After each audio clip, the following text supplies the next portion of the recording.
Olá, tudo bem com vocês, pessoal?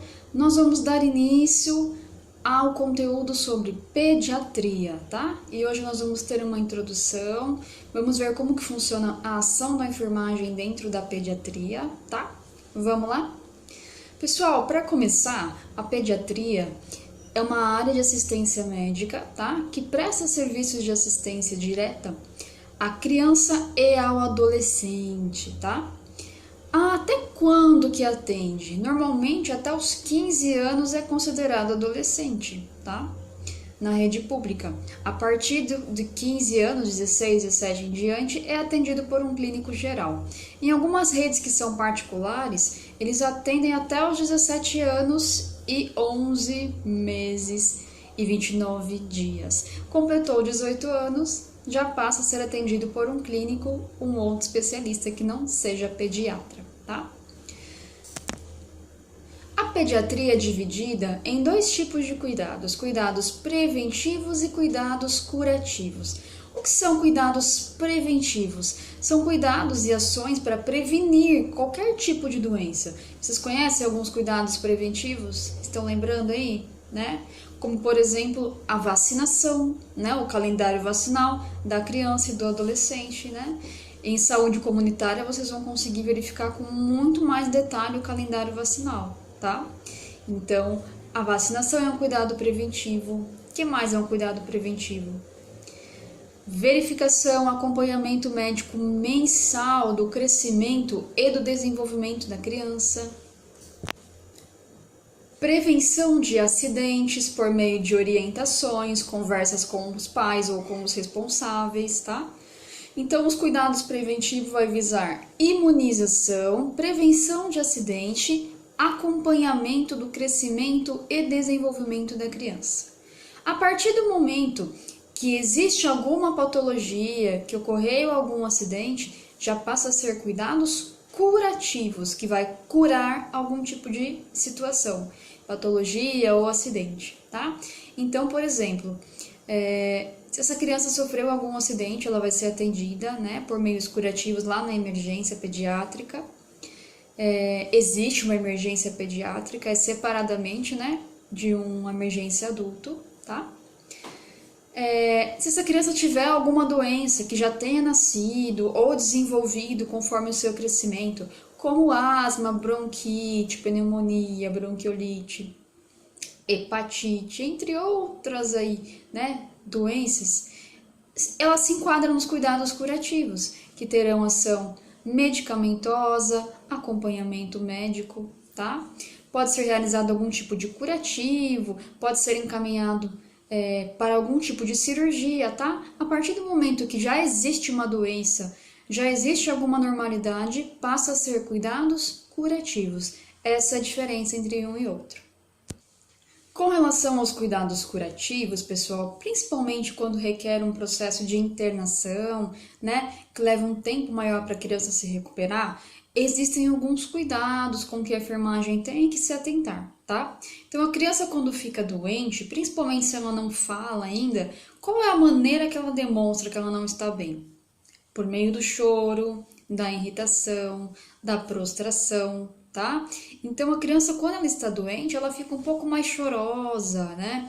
Ela fica um pouco mais afetuosa com os pais e é muito difícil. É legal a gente ter uma compreensão de que a criança não é um adulto pequeno, né? Ela é a criança, tem suas particularidades. Então, no momento do atendimento, entendam a presença de um membro da família, da mãe, do pai, é importante durante o atendimento, né? A não ser em casos de extrema emergência, que não é permitida a entrada dos pais, ou caso de cirurgia, tá? Mas imaginem-se, né, vocês crianças, se os seus pais deixassem vocês diretamente lá com um desconhecido, profissional da enfermagem ou médico, né? O que a criança vai pensar? Imagina a situação, né? Uma situação que causa medo, insegurança. Então, a presença dos pais é fundamental. E a compreensão, né? Então, às vezes, por mais que seja um atendimento simples, né? Como uma medicação por via oral, ou de repente vacinação, né? Ou um curativo, ou realização de sutura, por mais que seja um pouco simples, causa insegurança, medo para a criança, porque é algo desconhecido, tá? E a criança acaba associando também o jaleco branco, tá? À dor. Então, assim, toda vez que, infelizmente, né, quando eles veem alguém de jaleco, eles já sabem que ou vai aplicar injeção, ou vai segurar, vai tirar sangue, né? Vai fazer alguma coisa que vai doer, que não vai ser interessante para eles. Então, eles acabam associando. Precisam perceber que na pediatria, né, em muitas instituições, os jalecos têm desenho de bichinho, né, para não causar aquela sensação ruim para a criança. Se porventura essa criança precisar a ser internada, pessoal, também já é um outro tipo de desconforto. Por quê? Ela já está fora do ambiente que ela já está acostumada na casa dela, longe do quarto, do berço, da cama, dos brinquedos, dos familiares, né? Dos bichinhos, dos pets, gato, cachorro, né? Não vai ter o que ela gosta de comer, não vai ter o que ela gosta de brincar, tá? Então, assim, é uma situação nova que tem que ter um período de compreensão aí da parte multidisciplinar aí, não só da enfermagem, né? Então, uma dica para os cuidados curativos, principalmente, toda vez que vocês forem realizar algum tipo de cuidado, tá? Ou principalmente durante o exame do médico, a hora que o médico estiver examinando a criança, não façam nenhum tipo de procedimento que vá causar dor, tá?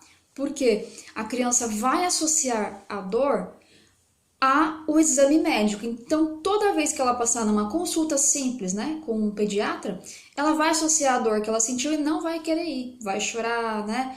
Vai fazer birra, vai ficar nervosa, ansiosa. Então, assim, no momento do exame médico, é importante vocês estarem perto, sempre conversando com essa criança, explicando, né? Hoje em dia tem bastante atualização, bastante situação que dá para reverter. Não precisa chegar a prender a criança, né? 5 funcionários segurando a criança, assim. Se a gente for se colocar no lugar dela, imagine vocês num lugar que tem 5 pessoas segurando, tem alguém com uma injeção na mão, vocês não sabem o que vai acontecer. Então, assim, causa pânico até num adulto, né? Imagina para a criança. Então, se puder conversar, explicar com cuidado sobre o que será realizado, né? Pedir o auxílio da mãe para que a mãe segure essa criança, para que a mãe faça a mobilização. É um trauma menor para a criança do que uma outra pessoa desconhecida, tá? E a mãe já vai ter um cuidado.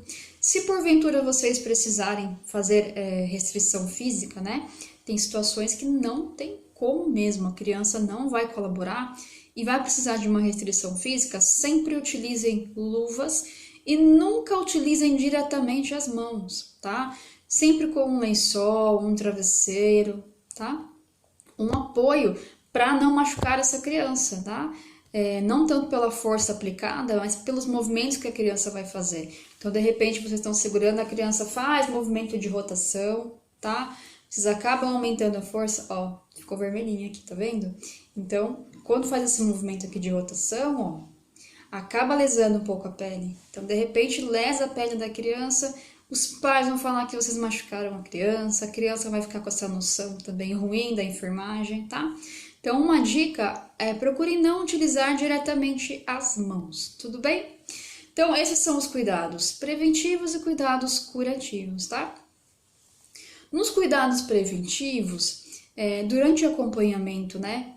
A partir do momento que a criança nasce ainda, né? Quando é na neonatologia, a partir desse momento, ela já passa a ser acompanhada por um pediatra, a partir do primeiro dia de vida, né? E mensalmente ela vai passando em consultas. E durante essas consultas, a enfermagem tem uma função muito importante, tá? Uma dessas funções é realizar as medidas antropométricas, tá? O que são medidas antropométricas? A mensuração do peso, da altura, circunferência cefálica, torácica, abdominal, tá? A gente vai ver um pouquinho agora sobre a importância de cada medida antropométrica e os cuidados que vocês vão ter que realizar durante cada mensuração. A primeira medida antropométrica é a verificação do peso, pessoal. Se for um bebê, tá? Utiliza-se aquela balança de mesa, né? Que suporta até... Tem mesas que suportam 10 quilos, outras balanças que suportam 15 quilos, tá? Então, é realizada a pesagem. Quais são os cuidados de enfermagem? A criança deve estar totalmente despida, tá? Inclusive sem a fralda, porque a fralda pesa um pouquinho. Então, vocês vão inicialmente higienizar a balança com álcool 70%, tá? Faz a higienização. Vai forrar com um lençol descartável, porque a balança é gelada, né? Para a criança se sentir confortável, acolhida, principalmente se for um bebezinho, um RN, né? Então, vocês vão forrar, vão tirar toda a roupinha do RN, do bebê, fralda, e vão levá-lo até a balança com cuidado. Uma dica, né? Quando a gente coloca o bebê, principalmente recém-nascido, tá? De costas assim, a sensação que eles têm é uma sensação de queda, então assusta muito. Então, com todo cuidado, você sempre apoia uma mão nas costinhas dele até colocar diretamente na balança. Daí vocês tiram, tá? Para não causar esse desconforto, para ele poder parar um pouquinho. Vocês não vão poder segurá-lo diretamente durante a pesagem, mas vocês vão ficar do lado, né? Com as mãos bem perto, caso ele vire, né? Para não ter perigo dele cair, tá, pessoal? Então, sempre que vocês forem pesar, fiquem do lado, tá? Até estabelecer o peso na balança. Esse peso vocês já vão marcar, tá? Na anotação de enfermagem, vocês já fazem a anotação do peso, tá? E após, vocês já podem deixar que a mãezinha vista o bebê, ou vocês podem vestir também. Eu oriento vocês deixarem a mãe vestir o bebê, tá? A gente ganha um pouco mais de tempo. A mãe sempre é mais rápida, normalmente, tá? Aí ela coloca lá a roupinha, veste o bebê e a gente passa aí para o próximo passo. Então, os materiais que vocês vão precisar para realizar a verificação do peso na balança é álcool 70, tá? Uma compressa, um papel toalha para limpar, um papel toalha descartável para forrar a balança, tá? Quais são os cuidados de enfermagem que vocês vão ter que ter, tá? Se porventura essa criança tiver algum tipo de doença contagiosa ou infecção, vocês não podem utilizar a mesma balança que vocês vão utilizar com outros pacientes, tá? Então, vocês vão deixar para utilizar, fazer a verificação do peso dela por último, tá? E outra coisa importante, sempre que vocês forem aferir o peso, ele deve ser anotado, né, em quilograma, não esqueçam disso, tá? kg. Então, se deu 3,4 kg, 3,400 kg, quilogramas, tá? O peso é importante ter uma mensuração correta, pessoal, porque o peso ele vai indicar uma medida chamada curva ponderal, tá? Para o desenvolvimento e crescimento da criança, precisa-se avaliar mensalmente peso e altura, para ver se está havendo perda excessiva de peso, tá? Ou também ganho excessivo de peso. A perda é mais preocupante no período do nascimento, né? A partir do nascimento até completar um mês, então as perdas são significativas, tá? Então, por isso que é importante ter a medida correta. Agora, se a criança, né, se for a partir de 15 quilos para cima, aí já faz a mensuração na balança comum, tá? Em pé mesmo, pessoal. A criança já fica em pé normalmente, né? Aí faz a mensuração do peso, tá? Até 15 quilos vai ser na balança de mesa. Outra medida antropométrica que vocês vão verificar é a estatura, tá? Ou seja, o comprimento da criança. No RN, como que é realizada essa mensuração?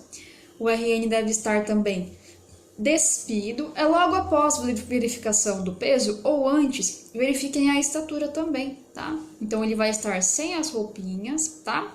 Existe uma régua que nós utilizamos, uma régua de madeira normalmente, que vai se estender do topo da cabeça do RN até a planta dos pés. Então, é importante que as perninhas estejam estendidas, ou pelo menos uma das pernas, para ter uma precisão no comprimento, tá? Ou vão utilizar também uma fita métrica, que é um outro material usual. E no caso de uma criança já que fica em pé, uma criança maior, né? Aí a medida também é realizada ou com a fita métrica ou na balança, tá? Na própria balança tem uma reguinha também, onde mede a estatura da criança, tá? É importante também ter a estatura exata para não dar nenhum tipo de erro lá, tá? No desenvolvimento e no crescimento da criança. Tem uma tabela na carteirinha de vacinação da criança que está descrevendo certinho, tá? Essas curvas para ver se bate com o valor de referência de acordo com a idade do bebê, tá? Ou da criança. O que vocês vão precisar de material aí para verificar a estatura? Régua ou fita métrica, tá? E se for no caso de uma criança que tenha que ficar deitada, um papel toalha para forrar a maca. Deve ser realizada na maca, tá? Outra medida que vocês vão verificar. Medida do perímetro cefálico, o perímetro da cabeça. Por que é importante mensurar, tá? O perímetro cefálico, para ver se não tem nenhuma anormalidade crânioencefálica, tá? Então, existem alguns terminhos como microcefalia, macrocefalia e normocefalia, tá? Cuidado com esses termos. A normocefalia se refere a um perímetro cefálico normal, dentro dos padrões de normalidade. A microcefalia está relacionada não somente com a doença, tá, pessoal? Mas sim com o perímetro cefálico menor do que o normal. Tem pessoas que têm o perímetro cefálico normal, que não tem nenhum problema psicológico, mental, e aí, quando nós formos relatar, é microcefalia, mas não quer dizer que ela tenha doença, entenderam? Então, cuidado, evitem falar para a mãe, bebê é microcefálico, tem microcefalia, porque o pessoal está acostumado a associar a microcefalia a uma doença, e não é necessariamente, né?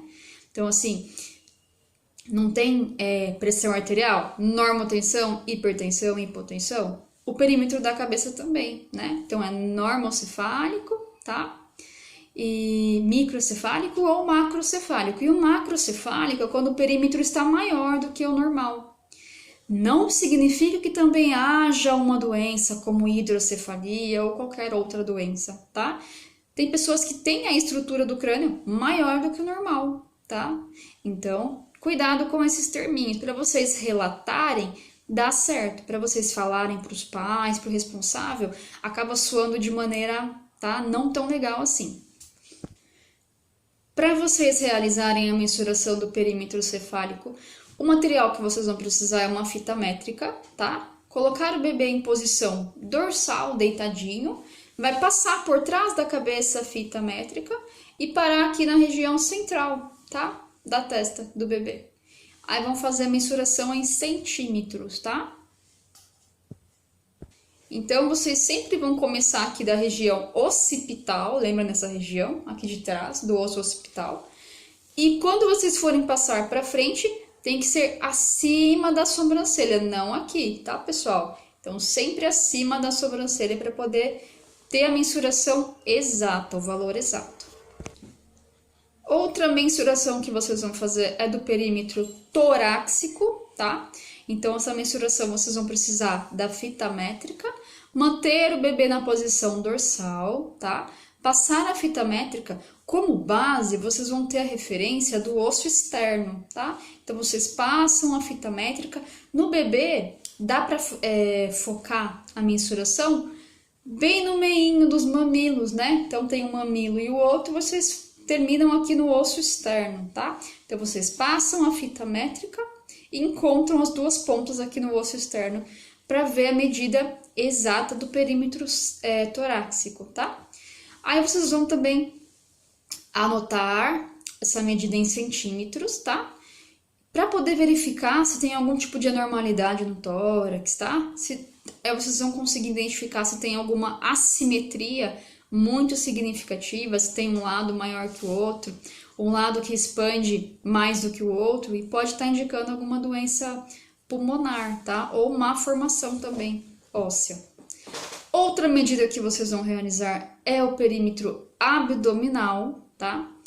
Vocês vão precisar também da fita métrica e o bebê vai ficar em posição dorsal, deitadinho, tá? A referência da fita métrica vocês vão passar pela região posterior, né, do bebê aqui atrás, e vão encontrar as duas pontas da fita lá no umbigo do bebê, tá? É a linha de referência. E vão anotar também a circunferência abdominal. Tranquilo, pessoal? Então, esses cuidados vocês vão realizar sempre antes da consulta. No momento em que o paciente, né, entrou na sala, o bebê, a criança, primeiro realiza as medidas antropométricas, tá? Realiza e vai anotando, né? Ou realizando e falando para o médico anotar. Então, vocês que vão fazer essa realização, tá? Aí, depois que se inicia a consulta. Se o médico precisar examinar o bebê, fazer alguma ausculta, palpação, percussão, ele já vai fazer no momento que o bebê estiver despido, vai aproveitar, tá? Então, durante a mensuração, às vezes, o médico já vai aproveitar para fazer o exame físico, para não precisar tirar toda a roupinha do bebê depois, tá? Já aproveita o tempo. Tranquilo, pessoal? Então, essas são as medidas antropométricas, tá? E nós vamos entrar um pouquinho agora em banho do RN, tá? Vamos dar uma introdução sobre o banho e a continuação na próxima aula, tá? Então, o banho do RN, o primeiro banho, né, dele, assim que ele nasce, né, após as primeiras 12 horas, o que vai acontecer? Sempre, na realidade, é o profissional da enfermagem que vai realizar esse banho. Se a mãe fizer muita questão e tiver em condições de dar o banho, né, a mãe vai fazer. Mas por que é indicado o profissional da enfermagem realizar o primeiro banho?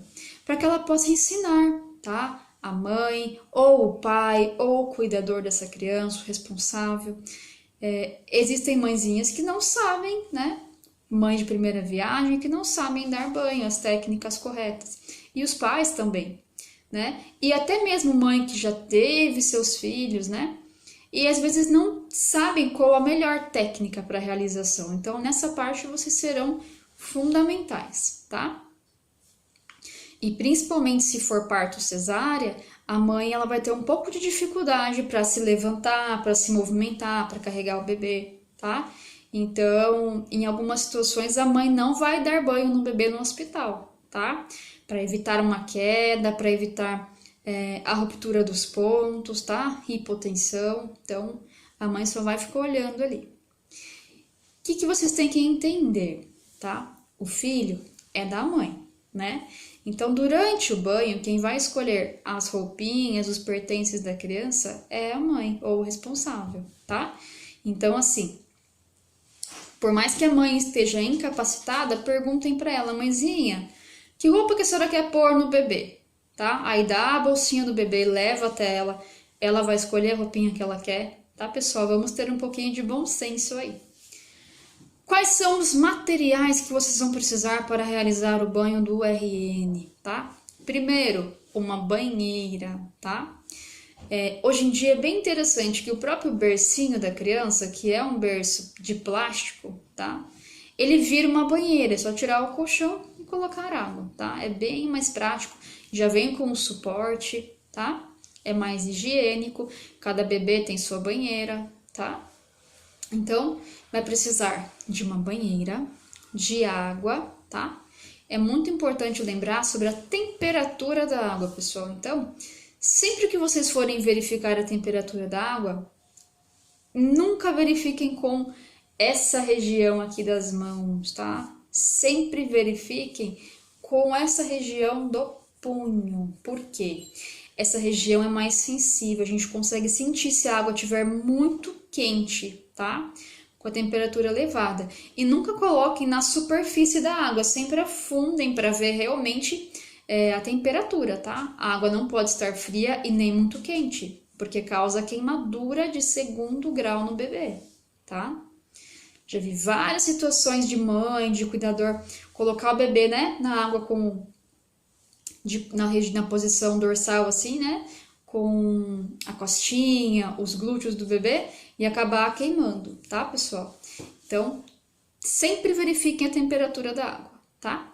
Vai precisar de sabonete, O RN ele tem a pele um pouco mais sensível, então um sabonete neutro, tá, pessoal? E esse mesmo sabonete, na maioria das vezes, ele é um sabonete líquido, tá? E com esse mesmo sabonete vocês vão realizar a higienização dos cabelinhos e couro cabeludo do bebê, tá?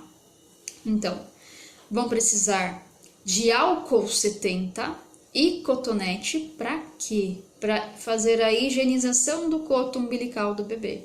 A gente já vai chegar na explicação, tá? Vão precisar de uma toalha de banho, tá? E vão precisar de luvas de procedimento, tá? Mesmo no banho do RN, vocês vão utilizar as luvas. E, além desses materiais para o banho, vão precisar da fralda, né, para colocar no bebê. E vão precisar das roupinhas escolhidas pela mãe ou pelo responsável. Algumas dicas importantes para vocês antes do banho, tá? No banho, a gente sempre inicia a higienização do couro cabeludo primeiro, tá? Não colocamos o bebê na água e lava a cabeça junto com o corpo. Por quê? O RN ele perde calor pela cabeça. Então, nós primeiro vamos realizar a higienização do couro cabeludo, tá? Dos cabelinhos, e depois do corpo. Para isso, nós temos que manter o bebê enroladinho na toalha, tá? Com fralda, porque pode ser que esse bebê faça xixi ou cocô, tá? Então mantenha a fralda, higieniza o couro cabeludo, seca o couro cabeludo, aí depois nós vamos colocar para fazer a higienização de corpo inteiro, tá? Eu vou gravar um vídeo para vocês de simulação do banho na próxima aula, para vocês entenderem como que é realizado, tá? Quem quiser acompanhar também, pode pegar uma banheira, uma boneca que tem em casa, aí nós faremos juntos, bem devagar, passo a passo, tá? Eu acho mais produtivo do que uma explicação aqui somente. É legal vocês verem como que funciona o banho, tá?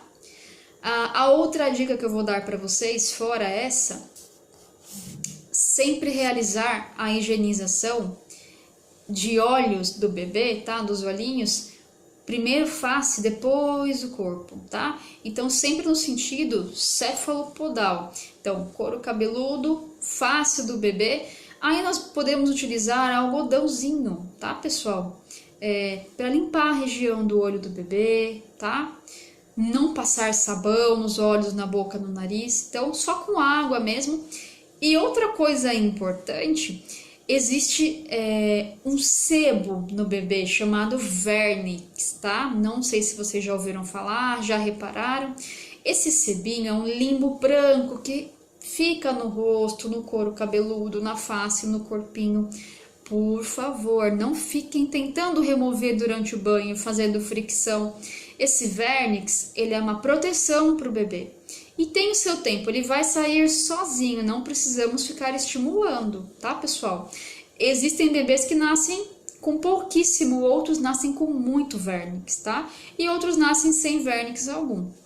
Então, não se preocupem, não há necessidade de vocês realizarem essa fricção para poder eliminar o vernix, tá? Deixe que a natureza faça a parte dela aí. Então, pessoal, por hoje nós ficamos por aqui. Na próxima aula eu vou gravar um vídeo para vocês. Seria muito interessante se vocês tiverem uma banheira, uma bacia, tá? E uma bonequinha comum pra gente simular o banho juntos, tá bom? Espero vocês na próxima aula. Muito obrigado, gratidão. Um beijo para vocês.